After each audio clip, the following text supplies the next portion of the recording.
Indonesia pernah memiliki tokoh besar dengan karya fenomenal dan uniknya, karya tersebut berbahasa Jawa.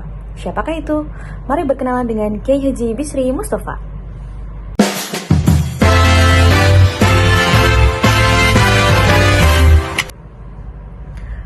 Assalamualaikum warahmatullahi wabarakatuh.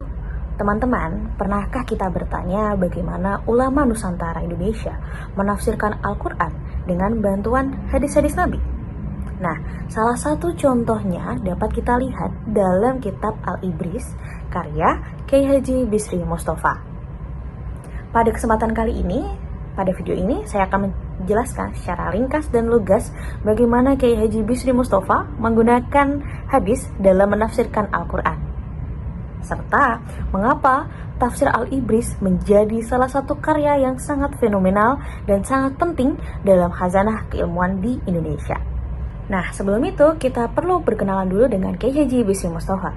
Beliau merupakan salah satu ulama yang sangat masyhur di Indonesia, berasal dari Rembang, Jawa Tengah, yang dikenal sebagai pengarang yang sangat produktif. Beliau bahkan sering menghasilkan tulisan-tulisan atau ratusan karya bahkan dari sisi tafsir, hadis, akidah, hingga fikih. Serta salah satu karya beliau yang sangat fenomenal dan paling legendaris, yang paling terkenal adalah tafsir Al-Ibris. Menariknya teman-teman, dalam kitab tersebut ditulis dalam bahasa Jawa sehingga lebih mudah dipahami oleh kalangan masyarakat yang pada masa itu masih sangat terbata-bata memahami sesuatu hal baru. Nah, menurut saya inilah yang membuat Kiai Haji Bisri Mustafa begitu sangat istimewa dan cukup dicintai oleh banyak kalangan. Beliau tidak hanya menyampaikan ilmu untuk kalangan pesantren, tetapi juga berusaha mendekatkan Al-Quran kepada masyarakat atau kalangan-kalangan yang lebih luas begitu. Kemudian apa sih keunikan dari tafsir Al-Ibris?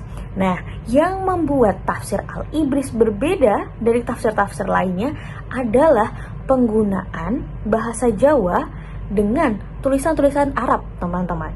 Adapun tujuan dari penggunaan bahasa tersebut adalah agar isi Al-Quran lebih mudah dipahami oleh masyarakat Jawa pada masa itu.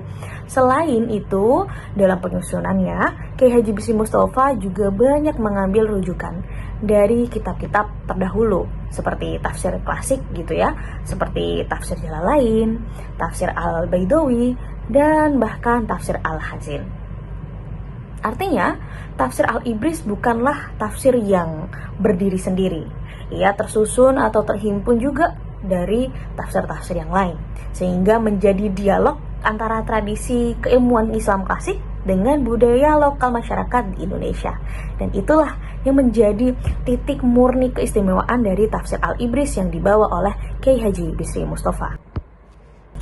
Lalu bagaimana sih contoh penggunaan hadis yang dilakukan oleh Kiai Haji Bisri Mustafa? Salah satu contohnya dapat kita lihat ketika Kiai Haji Bisri Mustafa menafsirkan surah Asy-Syu'ara ayat 227. Dalam penafsirannya, beliau mengutip hadis Nabi yang diriwayatkan oleh Imam Bukhari yang menyatakan bahwa sebagian syair mengandung hikmah.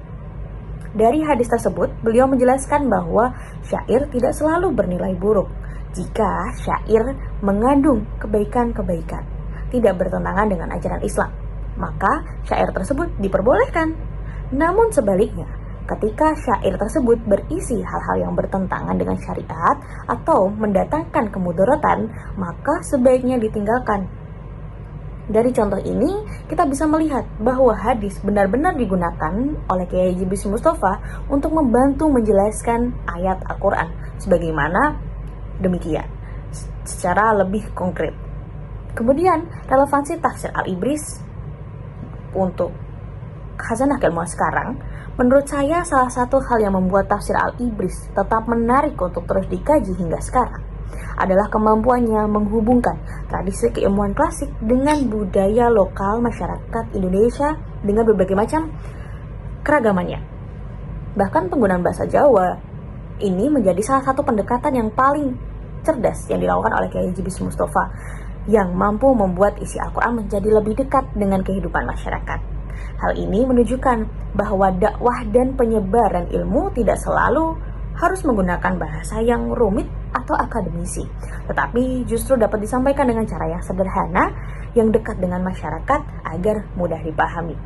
Sebagai penutup, pembahasan ini dapat kita pahami bahwa hadis memiliki peran yang sangat luar biasa, sangat penting dalam tafsir Al-Ibris dari Kiai Haji Bisri Mustafa. Hadis digunakan sebagai penjelas ayat-ayat Al-Quran, terutama yang berkaitan dengan hukum, akhlak, dan keutamaan amal. Melalui pendekatan yang sederhana, yang humanis, dekat dengan masyarakat, Kiai Haji Bisri Mustafa berhasil menghadirkan sebuah karya fenomenal dengan judul Tafsir Al-Ibris yang tidak hanya secara keilmuan tetapi juga tetap relevan hingga sekarang untuk terus dikaji, dipelajari, dan diimplementasikan untuk warisan intelektual Islam Nusantara. Sekian penjelasan dari saya. Sampai jumpa pada kesempatan video lainnya. Terima kasih. Wassalamualaikum warahmatullahi wabarakatuh.